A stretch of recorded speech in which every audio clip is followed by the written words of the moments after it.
تبارك الذي نزل الفرقان على عبده ليكون للعالمين نذيرا. واجب الاحترام. معزز سامعین کرام،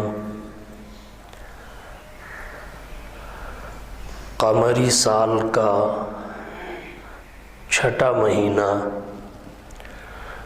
جمادی الاخرہ گزر رہا ہے۔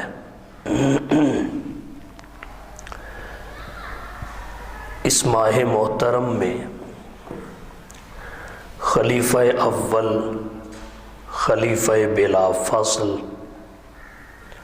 جانشین پیغمبر، خسر رسول حضرت سیدنا صدیق اکبر رضی اللہ تعالی عنہ کی وفات ہوئی۔ اس وجہ سے اس مہینہ میں ہونے والے بیانات کا، تقاریر اور خطابات کا عام موضوع حضرت ابو بکر صدیق رضی اللہ تعالی عنہ کے فضائل و مناقب ہوتا ہے۔ چنانچہ ہماری آج کی گفتگو کا موضوع بھی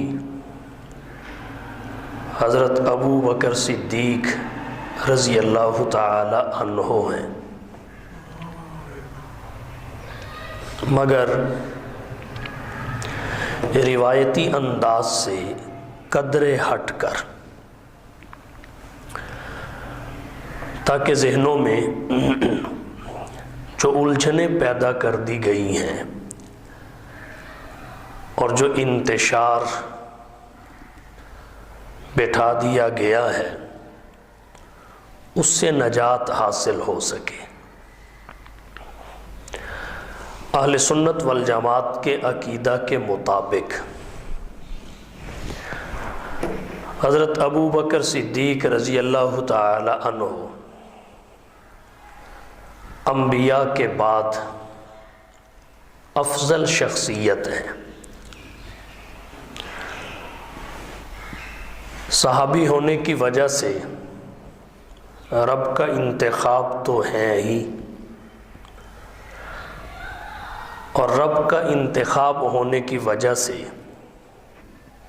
تنقید سے بالاتر بھی ہے، مگر اس کے باوجود حضرت ابو بکر صدیق رضی اللہ تعالی عنہ کی ذات گرامی پر ہمارے معاشرہ میں تنقید اور اعتراضات کا بازار گرم کیا جاتا ہے، اور اس کا سبب بے بنیاد ہے۔ چند بے بنیاد باتوں کو لے کر اسلام کی جلیل القدر شخصیت پر تنقید اور اعتراض داغے جاتے ہیں۔ آج کی اس گفتگو میں اس حوالہ سے تشفی کی اور سامعین کی تسلی کی پوری کوشش کروں گا۔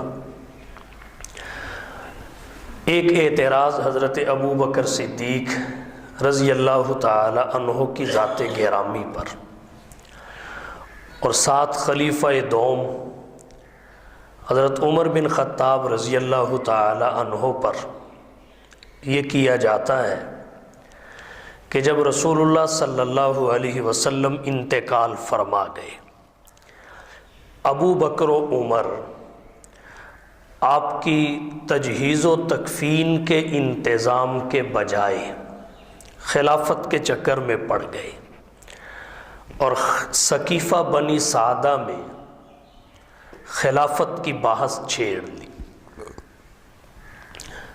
تجہیز و تکفین کے انتظام سے الگ ہو کر سقیفہ بنی سعدہ میں گئے اور خلافت کی بحث چھیڑی اور خلافت کی بیعت لی۔ کہنے والے کہتے ہیں چاہیے یہ تھا پہلے تجہیز و تکفین کا بندوبست کیا جاتا، اللہ کے رسول صلی اللہ علیہ وسلم کا جنازہ اور تدفین ہوتی، اس کے بعد یہ سارے کام ہو جاتے۔ یہ ایک اعتراض کیا جاتا ہے جس کی وجہ سے بہت سارے لوگ ایسا کچھ کہہ دیتے ہیں جس سے ایمان کو خطرات لاحق ہوتے ہیں۔ اس کے جواب کے سلسلہ میں پہلی بات تو یہ ذہن میں رکھیے، حضرت ابو بکر و عمر یعنی شیخین کریمین رضی اللہ عنہما ثقیفہ بنی سعدہ میں گئے نہیں تھے، بلائے گئے تھے، اور انہوں نے جا کر خلافت کی بحث چھیڑی نہیں تھی، بلکہ جو پہلے سے چل رہی تھی اسے سمیٹا تھا اور اس کے حقیقی انجام تک پہنچایا تھا۔ ثقیفہ بنی سعدہ کیا ہے؟ اہل علم نے لکھا ہے ثقیفہ بنی سعدہ یہ مدینہ طیبہ میں ایک حویلی تھی۔ ثقیفہ چھپر اور سائبان کو کہتے ہیں۔ مدینہ طیبہ میں ایک حویلی تھی۔ رسول اللہ صلی اللہ علیہ وسلم مکہ سے ہجرت کر کے مدینہ طیبہ تشریف لائے۔ آپ کے قیام مدینہ کے دوران قبیلہ بنو سعد کے لوگ یہاں اپنے مشورے کیا کرتے تھے۔ حضرت ابو بکر صدیق رضی اللہ تعالی عنہ کی خلافت کا مشورہ بھی یہاں ہی ہوا تھا۔ تو یہ ایک حویلی تھی۔ رہی یہ بات کہ یہ تجہیز و تکفین کے انتظامات کو چھوڑ کر ثقیفہ میں چلے گئے، خلافت کی بحث چھیڑ دی اور خلافت صدیق اکبر پر بیعت لینا شروع کر دی۔ یہ بات درست نہیں ہے۔ علامہ ابن حجر رحمہ اللہ نے فتح الباری کی 7ویں جلد کے 30 صفحہ پر ایک روایت ذکر کی ہے۔ اس روایت سے پتہ چلتا ہے یہ گئے نہیں تھے، بلائے گئے تھے، اور انہوں نے جا کر بحث چھیڑی نہیں، پہلے سے چل رہی تھی اسے جا کر سمیٹا۔ تفصیل یہ ہے، حضرت علی رضی اللہ تعالی عنہ کہتے ہیں ہم رسول اللہ صلی اللہ علیہ وسلم کے گھر میں تھے، وفات رسول کے بعد خانہ مبارک میں تھے۔ اچانک ایک شخص آیا، دیوار کے باہر کھڑے ہو کر، دوسری طرف کھڑے ہو کر اس نے حضرت عمر بن خطاب رضی اللہ تعالی عنہ کو مخاطب کیا اور انہیں آواز دے کے کہا عمر بن خطاب جلدی آئیے۔ ایک ایسا معاملہ شروع ہو چکا ہے، اگر آپ نے آنے میں دیر کی تو ناقابل تلافی نقصان ہوگا۔ حضرت عمر بن خطاب رضی اللہ تعالی عنہ فرمانے لگے ہم ایک اہم کام میں مصروف ہیں، یعنی جناب نبی کریم صلی اللہ علیہ وسلم کی تکفین اور تدفین کی تیاری کر رہے ہیں، اس لیے حضرت عمر بن خطاب نے یہ کہہ کر آنے سے عذر کیا۔ اس شخص نے بڑے اصرار کے ساتھ کہا آپ آئیے۔ وہاں انصار نے خلافت کے معاملہ میں مشاورت شروع کر دی ہے، اگر آپ نہ آئے تو نقصان ہو سکتا ہے۔ اور نقصان یہ تھا کہ اگر کسی ایسے شخص کو خلیفہ مقرر کر لیا جاتا یا اس کی بیعت خلافت شروع ہو جاتی جس میں وہ سیاسی اور روحانی قوت نہ ہوتی جس کی یہ منصب ڈیمانڈ کرتا ہے، جس کا یہ منصب تقاضا کرتا ہے، گو وہ بھی نبی کا صحابی ہوتا، اللہ اس سے بھی راضی ہوتے اور جنت کا اس سے بھی وعدہ ہوتا، اور یقیناً ہے ہر صحابی سے اللہ نے اپنی رضا کا اعلان کیا، جنت کا وعدہ کیا، مگر اس میں وہ سیاسی قوت نہ ہوتی جو اس منصب کی ضرورت ہے، اور اس کا تقرر ہو جاتا پھر اس کو ہٹایا تو نہ جا سکتا، اور جب ہٹایا نہ جا سکتا تو امت کو ناقابل تلافی نقصان ہوتا۔ حضرت عمر رضی اللہ تعالی عنہ نے حضرت ابو بکر کو یہ بات بتائی تو ان دونوں نے جناب نبی کریم صلی اللہ علیہ وسلم کی تجہیز و تکفین کا انتظام حضرت علی اور خاندان بنو ہاشم کے افراد کے سپرد کیا اور خود جلدی سے وہاں چلے گئے۔ اور اگر دیکھا جائے حقیقی طور پر تجہیز و تکفین یہ ورثاء کی ذمہ داری ہوتی ہے، خاندان کی ذمہ داری ہوتی ہے۔ جناب نبی کریم صلی اللہ علیہ وسلم کا تو امت کے ساتھ رشتہ ایسا تھا کہ آپ صلی اللہ علیہ وسلم سے کوئی بھی کسی بھی حوالہ سے دور ہونا گوارا نہیں کر سکتا تھا، اس لیے حضرت ابو بکر و عمر وہاں موجود تھے۔ اس مجبوری کی وجہ سے تجہیز و تکفین کا انتظام حضرت علی اور خاندان بنو ہاشم کے سپرد کیا۔ تقسیم کار کے تحت خود سقیفہ بنی سعدہ میں چلے گئے، وہاں جا کے بیٹھے، دیکھا مہاجرین و انصار جمع ہیں اور شیخ القبیلہ انصاریوں کے سردار حضرت سعد بن عبادہ رضی اللہ تعالی عنہ کمبل اوڑے بیٹھے ہوئے ہیں اور وہ امیدوار خلافت تھے۔ مہاجرین اپنے استحقاق کے دلائل پیش کر رہے تھے، انصار اپنے استحقاق کے دلائل پیش کر رہے تھے۔ حضرت ابو بکر و عمر دونوں کے دلائل سنتے رہے۔ اب مہاجرین بھی بہت ساری فضیلتوں کے حامل تھے، انصار بھی بہت ساری فضیلتوں کے حامل تھے، تو جب مہاجرین نے انصار کے فضائل سنے، انصار نے مہاجرین کے فضائل سنے، تو یہ کہا گیا چلو ایسے کر لو، منا امیر ومنکم امیر، ایک امیر مہاجرین میں سے ہو جائے، ایک امیر انصار میں سے ہو جائے، اور دو امیر مقرر کر لیے جائیں جو امت کی باغ دوڑ سنبھالیں، امت کی باغ ڈور سنبھالیں۔ حضرت ابو بکر صدیق رضی اللہ تعالی عنہ نے جب یہ بات سنی تو پھر انہوں نے فرمایا نہ مہاجرین کے فضائل سے انکار ہے، نہ انصار کے فضائل سے انکار ہے، البتہ میں ایک بات آپ کو سنا دیتا ہوں جو میں نے اللہ کے رسول صلی اللہ علیہ وسلم سے خود سنی ہے۔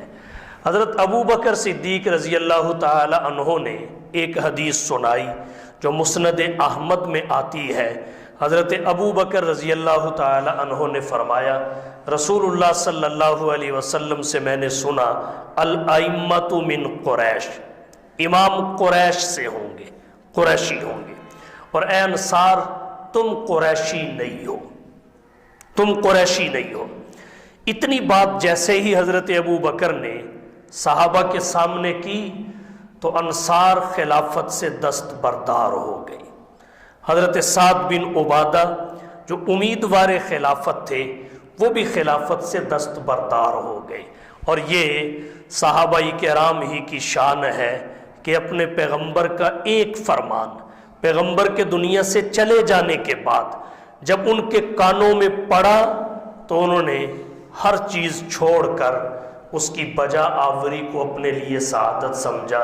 اس سے فرما بردار قوم دنیا میں کوئی نہیں آ سکتی، یہ انہی کا خاصہ ہے۔ بہرحال اس طرح خلافت انصار سے نکل کر مہاجرین میں آ گئی۔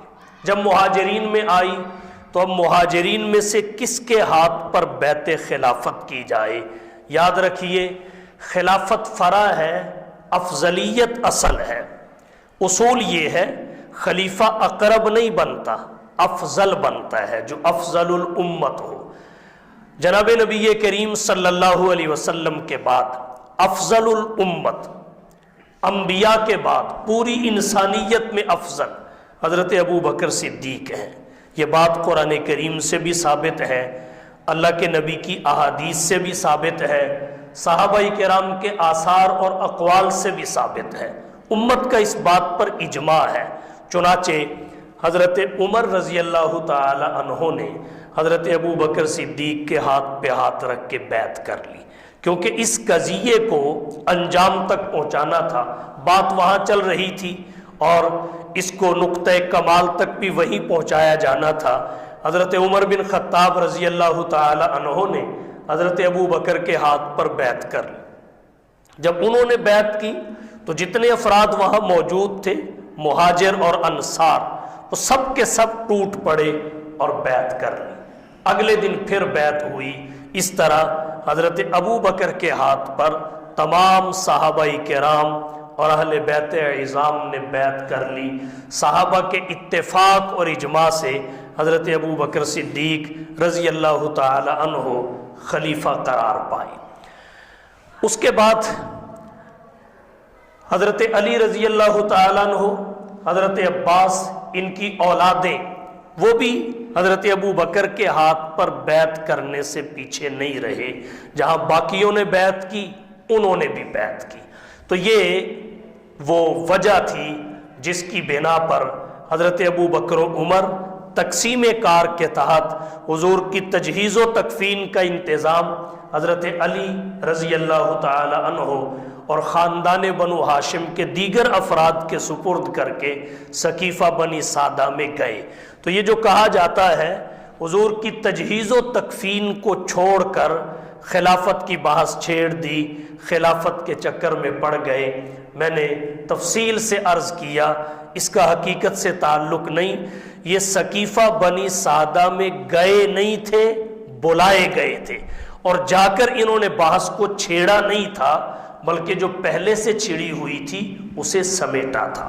ایک بات یہاں ضمناً اور شامل کرنا چاہوں گا، وہ یہ اگر کوئی شخص یہ کہے کہ پہلے تدفین ہو جاتی پھر خلافت کی بات ہو جاتی، چلو ابو بکر و عمر نے نہ صحیح، باقی صحابہ جو مہاجرین و انصار تھے وہ صحابہ تھے، انہوں نے چھیڑا، لیکن چھیڑا تو پہلے ہے۔ تو اگر تدفین پہلے ہو جاتی، خلیفہ کا تقرر بعد میں ہو جاتا، تو اس میں حرج کیا تھا؟ اس میں بہت سارا حرج تھا، عقلی اور نقلی طور پر، اصولی طور پر۔ اللہ کے رسول صلی اللہ علیہ وسلم کی وفات کے بعد آپ کی تدفین سے پہلے خلیفہ کا تقرر ضروری تھا۔ آپ کہیں گے کیسے؟ وہ اس طرح، یہ وفات عام ہستی کی نہیں تھی۔ جناب نبی کریم صلی اللہ علیہ وسلم پوری کائنات میں افضل ہے، رب العالمین کے بعد سب سے بلند و بالا مرتبہ رحمت للعالمین کا ہے۔ تو عام ذات کی وفات نہیں تھی، حضور کی ذات کی وفات تھی۔ آپ محبوب کائنات ہیں۔ ایک ایک شخص حضور کی محبت کو اپنے دل میں اتنا پختہ کر چکا تھا کہ اپنی جان حضور کی محبت پہ قربان کرنا سعادت سمجھتا تھا۔ یہاں آراء کا اختلاف ہونا تھا، قدم قدم پہ ہونا تھا۔ ان مختلف آراء میں سے کسی ایک رائے کو ترجیح دینے کے لیے اور پھر اس کے نفاذ کے لیے کسی ایک شخصیت کا پہلے سے طے ہونا ضروری تھا کہ جس کی بات پر سبھی آمین کہیں، آمنا و صدق نہ کہیں، سر تسلیم خم کر دیں، سر منہ انحراف نہ کریں، اور وہ ذات خلیفہ کی ذات ہوتی ہے۔